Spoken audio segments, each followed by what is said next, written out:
வணக்கம். கோவையிலேருந்து உங்கள் வீட்டு மகாலட்சுமி உங்களோட நிறைய டிப்ஸுகள் சொல்கிறதுக்காக வந்திருக்கேன். அழகும் ஆரோக்கியங்கிற தலைப்பில் இன்றைக்கி தலைப்பு வேர்வை நாற்றம் நிறைய பேருக்கு இருக்குது. வெளியில் போயிட்டு வந்தாலும் இருக்குது, இல்லைனாலும் ஸ்மெல்லு இருக்குது அப்படின்னு நிறைய ஃபீல் பண்ணிகிட்ருப்பீங்க. இவங்க என்ன செய்யலாம் அப்படின்றத இன்றைக்கி பேச போகிறோம். இப்போ இந்த நிகழ்ச்சியில் நிறைய சந்தேகங்கள் வரும். அவங்க கமெண்ட் பண்ணுங்கள். உங்களுக்காக நாங்கள் நீங்கள் கேட்குறதுக்கெல்லாம் நாங்கள் பதில் சொல்கிறதுக்கு ரெடியாக இருக்கேன். அதுக்கப்புறம் இந்த காட்டு கஸ்தூரி அப்படின்னு சொல்லிட்டு உங்களுக்கு நாட்டு மருந்து கடையில் கிடைக்கும். அதை வாங்கி அரைச்சி நல்லெண்ணெயில் விட்டு காய்ச்சி அதை நல்லா தேய்ச்சி அக்கில் கை கால் எல்லா பக்கமும் தேய்ச்சிட்டு ஒரு அரை மணி நேரம் கழித்து பாசிப்பருப்பு மாவில் நீங்கள் கழுவிட்டு அதுக்கப்புறம் சோப்பு போட்டு குடிங்க. இதெல்லாம் பண்ணிங்கன்னா இந்த வேர்வை நாற்றம் போகும். அதே போல் வில்வ இலை உங்களுக்கு கோயிலில் கிடைக்கும். வில்வ இலையை ஒரு 3-4 கைப்பிடி அளவுக்கு எடுத்துக்கங்க.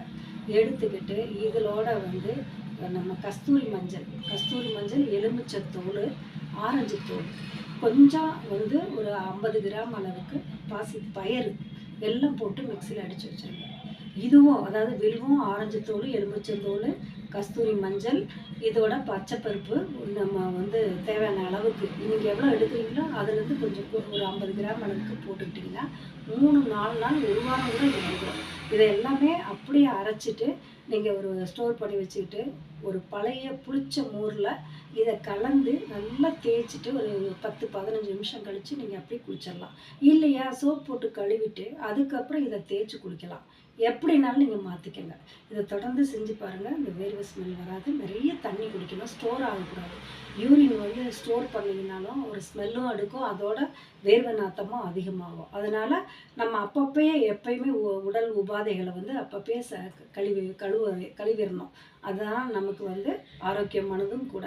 இந்த நிகழ்ச்சியை பார்த்துருப்பீங்க. இந்த ப்ரோக்ராம் உங்களுக்கு எப்படி இருந்துச்சுன்னு கமெண்ட் பண்ணுங்கள். உங்களுக்கு ஏதாவது தேவைப்பட்டாலும் நீங்கள் எங்ககிட்ட கமெண்ட் பண்ணிங்கன்னா நாங்கள் சொல்கிறதுக்கு பதில் சொல்கிறோம். அதோட உங்களுக்கு தேவையான விஷயங்கள் எதுவும் வேறு வரணுன்னாலும் நேர்லேயும் நீங்கள் வரலாம். இப்போ கோயம்புத்தூரில் காந்திபுரம் கிராஸ்கட்டில் 5th ஸ்ட்ரீட்டில் நாங்கள் லொக்கேட் ஆகிருக்கோம். 13 வருஷமாக ஒரே இடத்துல இருக்கோம். அதனால் நீங்கள் வர்றதுக்கு முன்னாடி கால் பண்ணியும் வரலாம். இந்த நிகழ்ச்சியை பார்த்துருப்பீங்க.